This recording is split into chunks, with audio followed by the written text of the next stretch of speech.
Hello students, welcome to law excellence IAS academy. ఇవాళ మనం November 27వ తేదీకి సంబంధించి హిందూ పేపర్లోని ఇంపార్టెంట్ టాపిక్స్ చూద్దాం. ముందుగా చూడండి, సంబాల్ మాస్క్ కాంట్రవర్సీ గురించి. రెండవది, మన కాన్స్టిట్యూషన్కి సంబంధించి మన రాష్ట్రపతి అయినటువంటి ద్రౌపది ముర్ము మాట్లాడారు, దానికి సంబంధించి.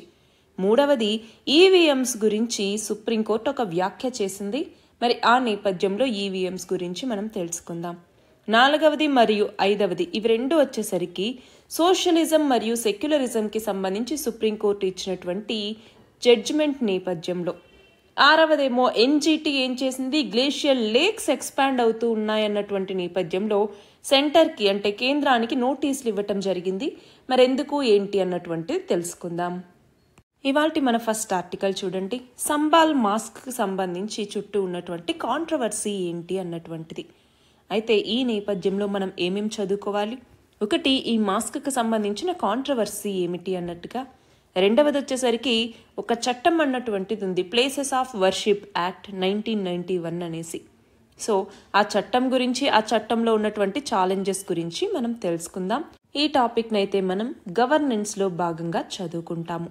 అయితే టాపిక్లోకి వెళ్ళబోయే ముందు ఒకటి గమనించాలి, ఈ సంబాల్ మాస్క్ అన్నటువంటిది ఒకటి కావచ్చు, సంబాల్ మాస్క్. రెండవది వచ్చేసరికి జ్ఞాన్వాపి మాస్క్ కావచ్చు, జ్ఞాన్వాపి మాస్క్ వారణాసికి సంబంధించి. మూడవది మధురాకి సంబంధించినటువంటి షాహీ ఈద్గా దీనికి సంబంధించింది కావచ్చు. సో వీటన్నింటి నేపథ్యంలో ఈ ఆర్టికల్ని మనం కలిపి చదువుకుందాం. So places of worship act 1991 ఏదైతే ఉందో దాని యొక్క ఇంటర్ప్రిటేషన్ అన్నటువంటిది ఈ మూడు కేసెస్కి సంబంధించి కూడా మనకి తెలియాలి. అయితే ఇక్కడ సంబాల్ మాస్క్ అన్నటువంటిది ఏదైతే ఉందో ఇది ఉత్తరప్రదేశ్లో సంబాల్ అన్నటువంటి ఒక టౌన్లో ఉందన్నమాట. అక్కడ ఉన్నటువంటి షాహీ జామా మసీద్, షాహీ జామా మసీద్ అన్నటువంటిది 16th సెంచరీకి సంబంధించినటువంటిది. సో ఈ షాహీ జామా మసీద్లో హిందూస్ ఏమన్నారు, బాబర్ ఇక్కడ ఉన్నటువంటి ఓల్డ్ కల్కి టెంపుల్ ఒకటి ఉంటే, ఓల్డ్ కల్కి టెంపుల్ ఉంటే దానిని డెమాలిష్ చేసేసి దాని స్థానంలో ఇక్కడ ఈ యొక్క షాహీ జామా మసీద్ని నిర్మించారు అన్నట్టుగా కేసు వేయటం జరిగింది. మరి ఆ నేపథ్యంలో ఇప్పుడు ఏమైంది, ఒక 7 మెంబర్ కోర్టు ఇప్పుడు ఏం చేసింది, షాహీ జామా మసీద్లో ఒక సర్వేని చేపట్టండి అన్నట్టుగా చెప్పింది. మరి దాంతో అక్కడ అల్లర్లు అన్నటువంటివి చెలరేగాయి, అక్కడ జరిగినటువంటి గొడవల్లో 4 చనిపోయారు, ఇవన్నీ కూడా జరిగాయన్నమాట. మరి ఈ నేపథ్యంలో అసలు ఈ మాస్క్ యొక్క హిస్టరీ ఏంటి అంటే, అయోధ్యలో బాబ్రీ మసీద్, లేదంటే వారణాసిలో ఉన్నటువంటి జ్ఞాన్వాపి మసీద్, ఇలా కాకుండా సంబాల్ డిస్ప్యూట్ అన్నటువంటిది ఓన్లీ ఈ ఇయర్ మొదలైంది. మరి ఇక్కడ గమనిస్తే జామా మసీద్ ఏదైతే సంబాల్లో ఉందో ఇది మొఘల్ ఎంపరర్ అయినటువంటి బాబర్ కట్టించినటువంటి 3 మాస్కుల్లో ఒకటి. 1526వ సంవత్సరం నుంచి 1530 లోపు 3 మాస్కులను కట్టించడం జరిగింది. అందులో 2 వచ్చేసరికి పానిపట్, అలాగే బాబ్రీ మసీద్, ఇవి 2. వాటిని 1992లోనే డెమాలిష్ చేశారనమాట. ఇది 3వది జామా మసీద్ అన్నటువంటిది. అయితే హిందువులు ఏమని క్లెయిమ్ చేస్తూ ఉన్నారు, సంబాల్లో విష్ణువు యొక్క 10వ అవతారమైనటువంటి కల్కి ఇక్కడికి వస్తారు అన్నటువంటి నమ్మకం పెట్టుకున్నారు. మరి ఈ జామా మసీద్లో ఉన్నటువంటి ఓల్డ్ కల్కి టెంపుల్ని కూల్చేసి ఈ మసీద్ని కట్టారు అన్నటువంటిదే ఇక్కడ ఉన్నటువంటి డిస్ప్యూట్. అయితే ఇప్పుడు మనకి సుప్రీంకోర్టులో కేసు వెళ్తే ఏమవుతుంది, ఆ కేసుని ప్లేసెస్ ఆఫ్ వర్షిప్ యాక్ట్ కింద గనక చూస్తే, అసలు ఏంటి ప్లేసెస్ ఆఫ్ వర్షిప్ యాక్ట్ అన్నటువంటిది, 1991వ సంవత్సరంలో ఈ చట్టాన్ని తీసుకొచ్చారు.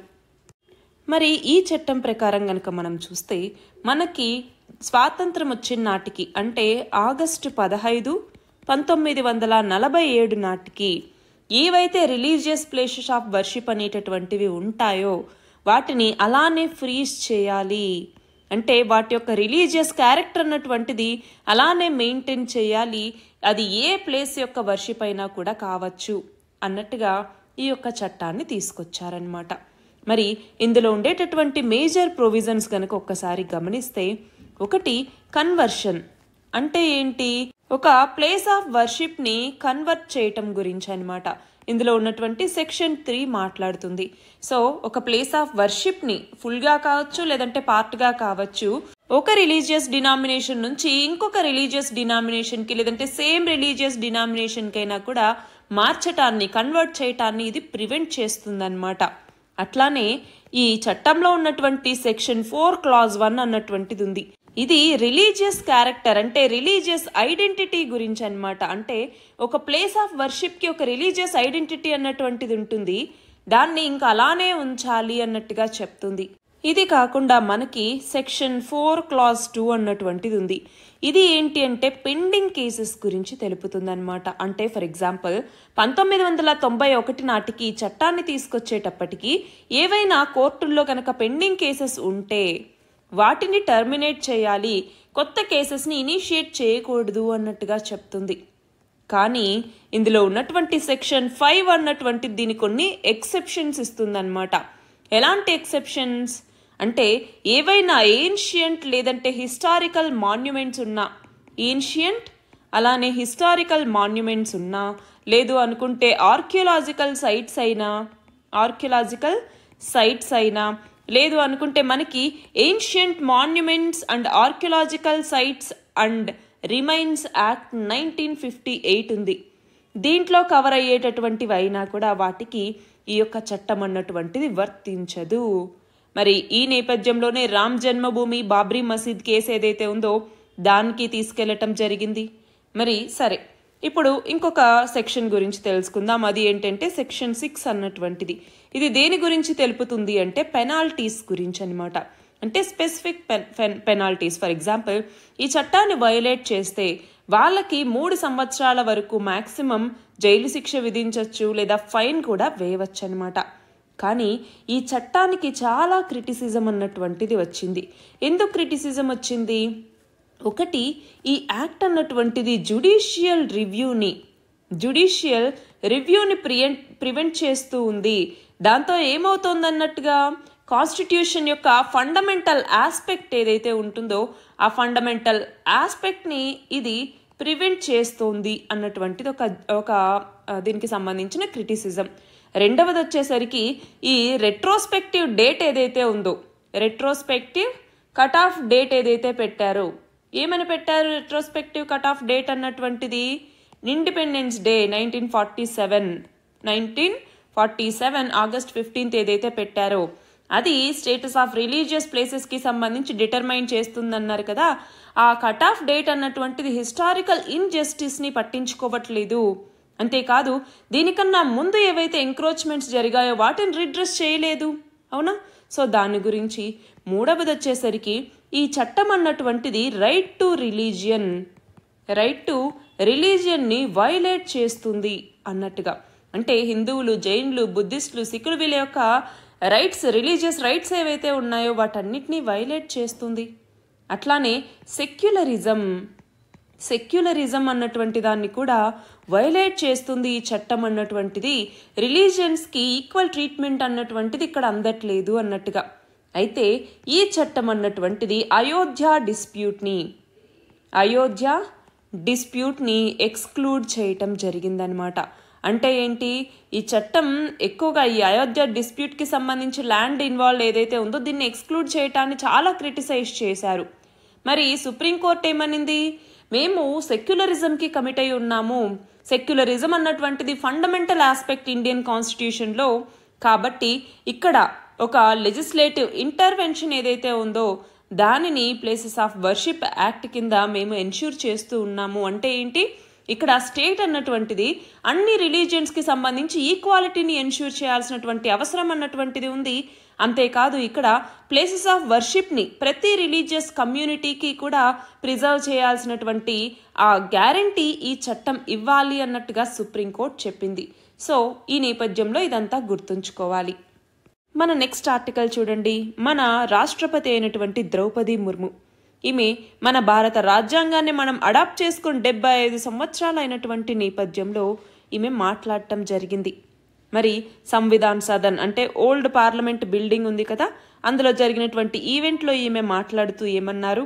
మనం మన కాన్స్టిట్యూషన్ యొక్క స్పిరిట్ని అప్హోల్డ్ చేయటానికి ఒక్కటిగా కలిసి ఉండాలి అన్నట్టుగా చెప్పటం జరిగింది.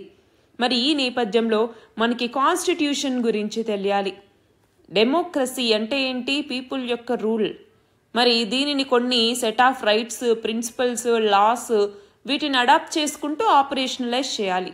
మరి ఈ రూల్స్, రైట్స్, లాస్ వీటన్నిటికీ సంబంధించి ఎలా అడాప్ట్ చేసుకుంటాం? ఒక రాజ్యాంగాన్ని తీసుకురావటం ద్వారా. మరి మన రాజ్యాంగం ఎప్పుడు అమల్లోకి వచ్చింది? 1949వ సంవత్సరం నవంబర్ 26వ తేదీన. మరి ఇక్కడ ఒకటి గమనించాలి, మన కాన్స్టిట్యూయెంట్ అసెంబ్లీ ఏదైతే ఉందో దాని యొక్క డెసిషన్ మేకింగ్ అన్నటువంటిది చాలా డెమోక్రటిక్గా జరిగింది. కాబట్టి ఇప్పుడు మన ఇండియన్ పార్లమెంట్ ఏదైతే ఉంటుందో ఇండియన్ పార్లమెంట్ యొక్క డెసిషన్స్ కూడా డెమోక్రటిక్గా ఉండాలి. అంతేకాదు కొంతమంది యొక్క నీడ్స్ని కాకుండా పీపుల్ అందరి యొక్క విల్ని ఎక్స్ప్రెస్ చేసేలాగా మన ఇండియన్ కాన్స్టిట్యూషన్ అన్నటువంటిది ఉంది. కాబట్టి మైనారిటీ యొక్క రైట్స్ని ప్రిజర్వ్ చేస్తుంది. అట్లానే మెజారిటీ ఎవరైతే ఉంటారో వాళ్ళ యొక్క రూల్ని ప్రివెంట్ చేస్తుంది. పీపుల్కి మరియు స్టేట్కి మధ్య ఒక బ్రిడ్జ్ లాగా మన కాన్స్టిట్యూషన్ అన్నటువంటిది ఉంటుంది. అంతేకాకుండా సొసైటీలోని ఫ్యాబ్రిక్ని ప్రొటెక్ట్ చేసేలాగా మన కాన్స్టిట్యూషన్ అన్నటువంటిది ఉంది. మన కాన్స్టిట్యూషనల్ మొరాలిటీ అన్నటువంటిది పాపులర్ మొరాలిటీని బ్యాలెన్స్ చేస్తూ ఉంటుందన్నమాట. అంతేకాదు మనం గమనించాల్సింది ఇంకోటేంటి, ఇప్పుడు ఈక్వాలిటీ, లిబర్టీ, ఫ్రాటర్నిటీ వీటన్నింటి యొక్క వాల్యూస్ని అప్హోల్డ్ చేస్తుంది. అంటే సొసైటల్ వాల్యూస్ని అలైన్ చేస్తూ మన కాన్స్టిట్యూషన్ అన్నటువంటిది ఉంది. అంతేకాదు మనం చూస్తే జ్యుడిషియల్ ఇంటర్ప్రిటేషన్ ఎలా ఉంటుంది అంటే దాదాపు ఒక 6 ఇంపార్టెంట్ నోషన్స్ అన్నటువంటివి ఉంటాయి. అవేంటి? ఒకటి రినైజెన్స్, రెండవది వచ్చేసరికి మొరాలిటీ, మూడవది వచ్చేసరికి ప్రాగ్మాటిజం, నాలుగవదేమో ఆబ్జెక్టివిటీ, ఐదవది వచ్చేసరికి పర్పసివ్ ఇంటర్ప్రిటేషన్ అన్నటువంటిది ఉండాలి, ఆరవదేమో గుడ్ గవర్నెన్స్. వీటన్నింటినీ పరిగణలోకి తీసుకుని జ్యుడిషియరీ కాన్స్టిట్యూషన్ని ఇంటర్ప్రిట్ చేయటం జరుగుతుంది. అయితే కాన్స్టిట్యూషనల్ మొరాలిటీని మనం ఎప్పుడూ కూడా అప్హోల్డ్ చేయాలి. అంటే ఏంటి? ఇన్స్టిట్యూషన్స్ ఏవైతే ఉన్నాయో ఇవి సర్వైవ్ అవుతూ ఉండాలి అంటే కొన్ని స్పెసిఫిక్ నార్మ్స్ అన్నటువంటివి ఉంటాయి. మరి మన సోల్ ఆఫ్ ద కాన్స్టిట్యూషన్ని అప్హోల్డ్ చేసేలాగా ఈ యొక్క ఇన్స్టిట్యూషన్స్ అన్నటువంటివి పనిచేయాలి. వాటి యొక్క రిప్రజెంటేటివ్స్ అకౌంటబుల్గా ఉండాలి. అది కాన్స్టిట్యూషనల్ మొరాలిటీ అంటే. ప్రాగ్మాటిజం అన్నాం. ఏంటి ప్రాగ్మాటిజం అంటే? కాన్స్టిట్యూషన్స్ అన్నటువంటివి ఇక్కడ లిమిటెడ్గా లేవు, వాటికి లిటరల్ ఇంటర్ప్రిటేషన్ అన్నటువంటిది ఉంటుంది. అంతేకాదు మన కాన్స్టిట్యూషన్ అన్నటువంటిది లివింగ్ కాన్స్టిట్యూషన్, సో డైనమిక్గా ఎవాల్వింగ్గా ఉంటుంది అన్నటువంటిది దీని యొక్క మీనింగ్. ఆబ్జెక్టివిటీ అంటే ఏంటి? ఆబ్జెక్టివిటీ అంటే కాన్స్టిట్యూషనల్ రెఫరెన్స్ అన్నటువంటిది ఒక సబ్జెక్టివ్ డిస్క్రిప్షన్ మాత్రమే కాదు, రీజనబుల్గా జస్టిఫై చేసేలాగా పవర్ అన్నటువంటిది ఈ జ్యుడిషియరీ తీసుకోవాలి. సో ఆబ్జెక్టివిటీ అన్నటువంటిది ఉండాలి. పర్పస్ఫుల్గా ఈ ఇంటర్ప్రిటేషన్ అన్నటువంటిది ఉండాలి. అంతేకాదు ఈ కాన్స్టిట్యూషన్ యొక్క అల్టిమేట్ మోటివ్ ఏంటి అంటే గుడ్ మరియు జస్టిఫైబుల్ గవర్నెన్స్ సిస్టమ్ని మన భారతదేశంలో తీసుకురావాలి అన్నటువంటిది. సో వీటన్నింటి నేపథ్యంలో మన కాన్స్టిట్యూషన్ యొక్క జ్యుడిషియల్ ఇంటర్ప్రిటేషన్ అన్నటువంటిది ఉంటుంది. అయితే మనందరము కూడా మన యొక్క కాన్స్టిట్యూషనల్ స్పిరిట్ని అప్హోల్డ్ చేసేలాగా ఒక్కటిగా కలిసి ఉండాలి అన్నట్టుగా ఇక్కడ మన రాష్ట్రపతి పిలుపునిచ్చారు. మన నెక్స్ట్ ఆర్టికల్ చూడండి, ఈవీఎంస్కి సంబంధించి. ఈవీఎం అంటే ఏంటి? ఎలక్ట్రానిక్ ఓటింగ్ మిషన్స్ అనేసి పిలుస్తూ ఉంటాం.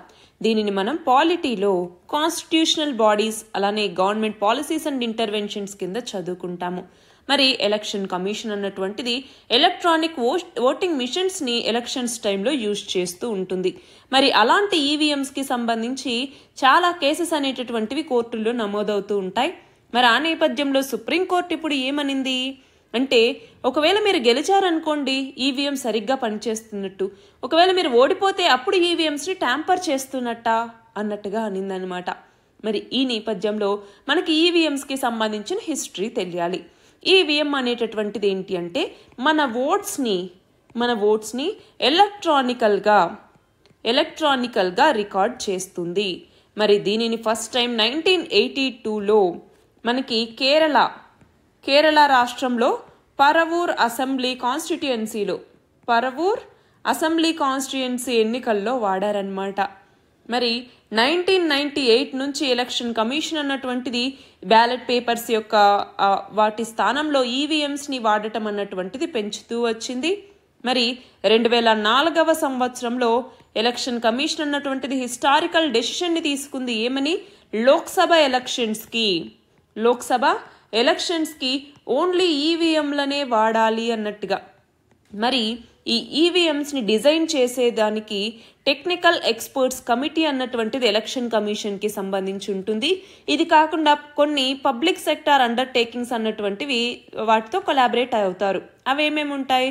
భారత్ ఎలక్ట్రానిక్స్ లిమిటెడ్ అనేసి, అలానే electronic corporation of India limited అనేసి హైదరాబాద్లో ఉంది. సో వీటితో కొలాబరేట్ అవుతారనమాట. మరి ఈ యొక్క ఈవీఎంస్లో 2 ఉంటాయి. అందులో ఒకటి వచ్చేసరికి కంట్రోల్ యూనిట్ అంటాము, రెండవది వచ్చేసరికి బ్యాలెటింగ్ యూనిట్ ఒక కేబుల్ ద్వారా కనెక్ట్ అయి ఉంటుంది అనమాట. మరి కంట్రోల్ యూనిట్ ఏమో మనం చూస్తే అక్కడ పోలింగ్ ఆఫీసర్ దగ్గర ఉంటుంది. బ్యాలెటింగ్ యూనిట్ వచ్చేసరికి ఓటింగ్ బూత్ లో ఉంటుంది. సో ఓటర్ సింపుల్ గా అక్కడికి వెళ్ళి ఒక బ్లూ బటన్ అన్నటువంటిది బ్యాలెట్ యూనిట్ మీద ఉంటుంది. అంటే పక్కన క్యాండిడేట్ ఉంటారు, క్యాండిడేట్ నేమ్, తన యొక్క సింబల్ ఉంటారు. సో వాళ్ళ చాయిస్ ప్రకారం అలా లైన్ లో ఉన్నటువంటి వాళ్ళకి పక్కనే ఉండేటటువంటి బ్లూ బటన్ ని క్లిక్ చేయటం ద్వారా వాళ్ళు ఓటు వేసినట్టు అవుతుంది. అయితే ఒక ఈవీఎం అన్నటువంటిది ఒక ప్లేస్లో మ్యాక్సిమం 2000 ఓట్లని రికార్డ్ చేయగలదు. దీనికి ఎలక్ట్రిసిటీ అవసరం లేదు. జస్ట్ ఒక ఆర్డినరీ బ్యాటరీ అన్నటువంటిది ఉంటుంది, దాని ద్వారా ఇది రన్ అవుతూ ఉంటుందన్నమాట. సో ఒకసారి ఇది ప్రోగ్రామ్ చేసిన తర్వాత దీన్ని మళ్ళీ రీడ్ చేయలేము, అలాగే ఓవర్ రిటర్న్ కూడా చేయలేము. కానీ ట్యాంపరింగ్ చేయొచ్చు అన్నట్టుగా కొన్ని కేసెస్లో మనకి చెప్తూ ఉంటారు. అయితే యాక్యురసీ బాగుంటుంది, ఎఫిషియన్సీ బాగుంటుంది, ట్రాన్స్పరెన్సీ ఉంటుంది, కాస్ట్ ఎఫెక్టివ్నెస్ ఉంటుంది అన్నట్టుగా ఈ ఈవీఎంస్ని ప్రిఫర్ చేస్తూ ఉంటారు. కానీ ట్రాన్స్పరెన్సీ అన్నటువంటిది లేదు, సఫిషియెంట్గా ట్రాన్స్పరెన్సీ లేదు. ఇన్నర్ వర్కింగ్స్ అనేవి చేయొచ్చు. ఇందులో ఉండేటటువంటి చిప్లో కోడ్ని మార్చడం ద్వారా ట్యాంపర్ చేయొచ్చు అన్నటువంటిది ఒక కన్సర్న్. రెండవది టెక్నికల్ మాల్ ఫంక్షన్స్, అంటే ఎర్రర్స్ రావటం ద్వారా ఎలక్షన్ యొక్క అవుట్కమ్ని ఎఫెక్ట్ చేసే ఛాన్స్ ఉంది అన్నటువంటిది ఇంకో కన్సర్న్. అలానే ట్రస్ట్ ఇష్యూస్ కూడా ఉంటాయన్నమాట. అందుకనే వీటి కోసం వీవీప్యాట్ అనేసి వీటికి అటాచ్ చేసేటటువంటి ఇంకొక చిన్న ఇండిపెండెంట్ సిస్టమ్ని తీసుకొచ్చారు, voter verifiable paper audit trial అని చెప్పేసి. దాంతో ఈవీఎంలో ఎవరికైతే మనం ఓట్లు వేసాము అన్నటువంటిది ఈ వీవీప్యాట్లో 7 సెకండ్స్ వరకు డిస్ప్లే అవుతుంది. దాన్ని చూసుకొని మనం వెరిఫై చేసుకోవచ్చు.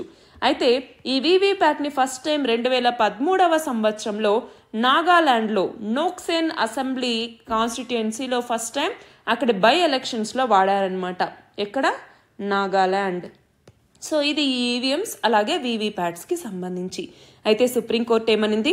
మీరు ఓడిపోతేనేమో ఈవీఎంస్ ట్యాంపర్ చేశారు అన్నట్టు, గెలిస్తేనేమో ఈవీఎంస్ బాగున్నట్టా అన్నట్టుగా ఇక్కడ ప్రశ్నించిందనమాట. మన నెక్స్ట్ ఆర్టికల్ చూడండి. టైమ్లీ రీఇటరేషన్ అంటున్నారు. అంటే ఏంటి? మన కాన్స్టిట్యూషన్లో ఉన్నటువంటి ప్రియాంబుల్లో ఏవైతే సోషలిజం మరియు సెక్యులరిజం అన్నటువంటి పదాలు ఉన్నాయో వీటికి రాజ్యాంగబద్ధత ఉందా అనేసి సుప్రీంకోర్టు ముందుకు కేసు వెళితే సుప్రీంకోర్టు ఏమనింది? సెక్యులర్ వాల్యూస్ అన్నటువంటివి మన ప్రియాంబుల్లో ఉన్నాయి కాబట్టి సోషలిజం, సెక్యులరిజం వీటి రెండింటినీ కూడా అప్హోల్డ్ చేయటం జరిగింది సుప్రీంకోర్టు.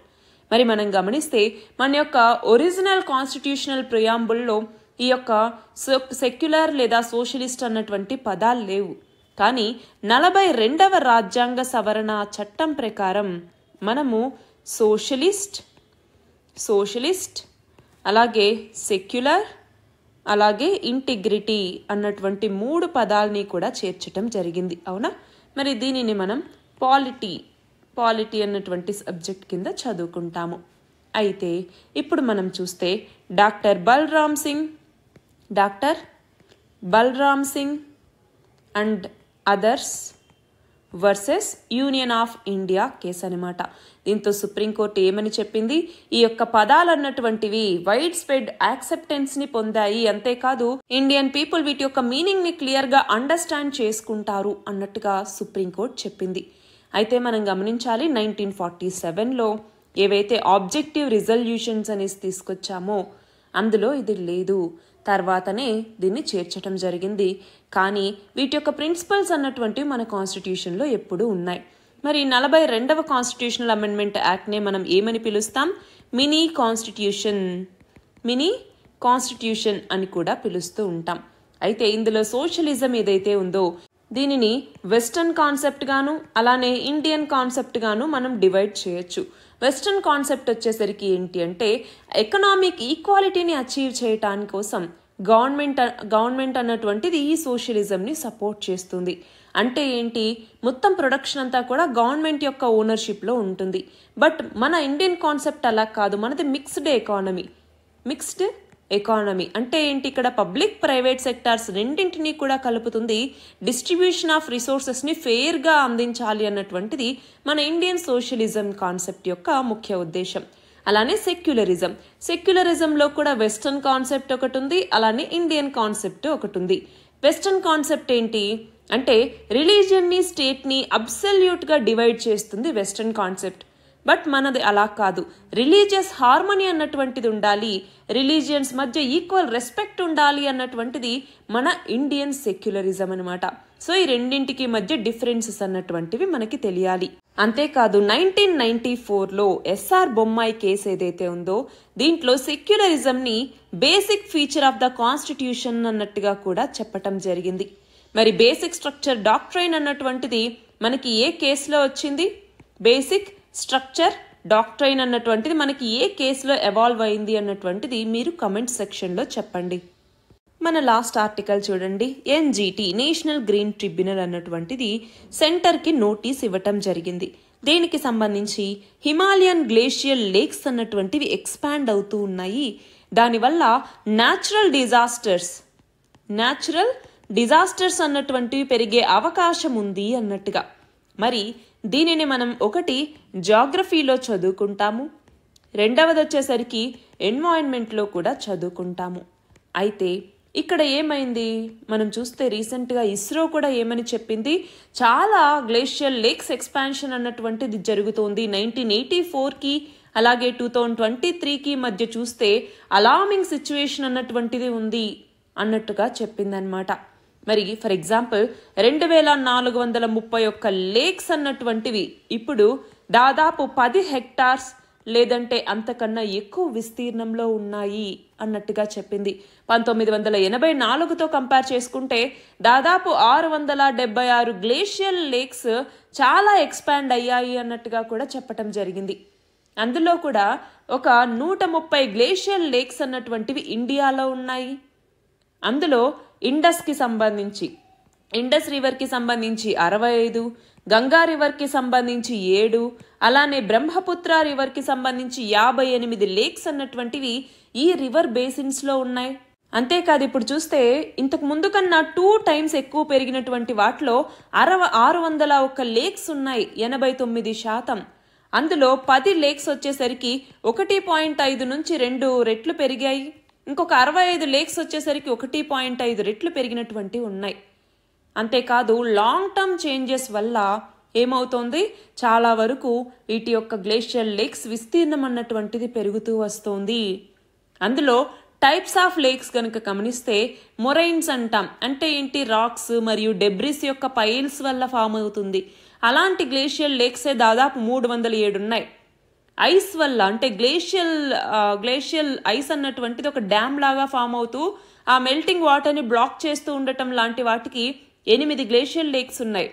అలానే ఎరోజన్ ఏదైతే ఉంటుందో అంటే బెడ్ రాక్ యొక్క ఎరోజన్ ఉంటుంది కదా గ్లేషియర్స్కి సంబంధించి, వాటి వల్ల ఆపుతూ ఉన్నటువంటివి 265 లేక్స్, మిగతా గ్లేషియల్ లేక్స్ వచ్చేసరికి 96. మరి ఇలాంటి వాటిలో ఏ చిన్న ప్రమాదం వచ్చినా కూడా ఎంత డిజాస్టర్ అన్నటువంటిది మనకు వస్తుంది అన్నటువంటిది మనం అర్థం చేసుకోవచ్చు. అయితే ఇప్పుడు గ్లేషియల్ లేక్స్ అన్నటువంటివి ఎక్స్పాండ్ అవుతూ ఉన్నాయి అన్నాం కదా. ఈ గ్లేషియల్ లేక్స్ యొక్క ఎక్స్పాన్షన్కి ఉన్నటువంటి కారణాలు ఏంటి అంటే, ఒకటి వచ్చేసరికి మేజర్గా గ్లోబల్ వార్మింగ్ అన్నటువంటిది. అంటే ఏంటి, హిమాలయాస్లో కూడా టెంపరేచర్స్ అన్నటువంటివి పెరుగుతున్నాయి, దానివల్ల గ్లేషియర్స్ అన్నటువంటివి మెల్ట్ అవుతూ ఉన్నాయి. రెండవది వచ్చేసరికి రిట్రీటింగ్ గ్లేషియర్స్ అంటాం. రిట్రీటింగ్ గ్లేషియర్స్ అంటే ఏంటి, గ్లేషియర్స్ మెల్ట్ అయితే అవి ఓన్లీ వాటర్ని మాత్రమే కాంట్రిబ్యూట్ చేయవు, కొత్త ల్యాండ్ సర్ఫేసెస్ని కూడా అది విస్తరిస్తుందన్నమాట. దానివల్ల కొత్త గ్లేషియర్ లేక్స్ అన్నటువంటివి ఫామ్ అవుతాయి. మూడవది వచ్చేసరికి మొరైన్స్ అనేసి ఏదైతే చెప్పామో ఆ మొరైన్స్ అన్నటువంటివి వీకెన్ అవుతూ ఉన్నాయి. అంటే ఏంటి, రాక్ డెబ్రిస్ ద్వారా వచ్చేటటువంటి ఆ న్యాచురల్ వాల్స్ని మనం మొరైన్స్ అంటాము. ఈ మొరైన్స్ అన్నటువంటివి డ్యామ్ లాగా పనిచేస్తుంటాయి గ్లేషియర్స్కి. అవి అప్పుడప్పుడు వీకెన్ అవుతూ ఉన్నాయి. అలా వీకెన్ అవుతే ఏమవుతుంది, మనము గ్లాఫ్ అంటూ ఉంటాం. గ్లాఫ్ అంటే ఏంటి, గ్లేషియర్ లేక్ అవుట్బర్స్ట్ ఫ్లడ్ అనేసి. ఇది ఒక కెటాస్ట్రోఫిక్ ఈవెంట్ అనమాట. మనకి ఎప్పుడైనా వాటర్ పెద్ద వాల్యూమ్లో కనుక రిలీజ్ అయితే డౌన్ స్ట్రీమ్కి, దానిని మనం గ్లేషియర్ లేక్ అవుట్బర్స్ట్ ఫ్లడ్ అని పిలుస్తూ ఉంటాం. ఇది అలానే ప్రెసిపిటేషన్ అన్నటువంటిది పెరుగుతూ వస్తుంది. ప్రెసిపిటేషన్ ప్యాటర్న్స్ అనేవి మారుతూ ఉన్నాయి కదా, దాంతో రెయిన్ఫాల్ పెరుగుతోంది, స్నోఫాల్ అన్నటువంటిది పెరుగుతోంది. దానివల్ల కూడా గ్లేషియర్ లేక్స్ ఎక్స్పాండ్ అవుతూ ఉన్నాయి. ఇది కాకుండా ఇంకొక ఇంపార్టెంట్ వచ్చేసరికి పర్మాఫ్రాస్ట్.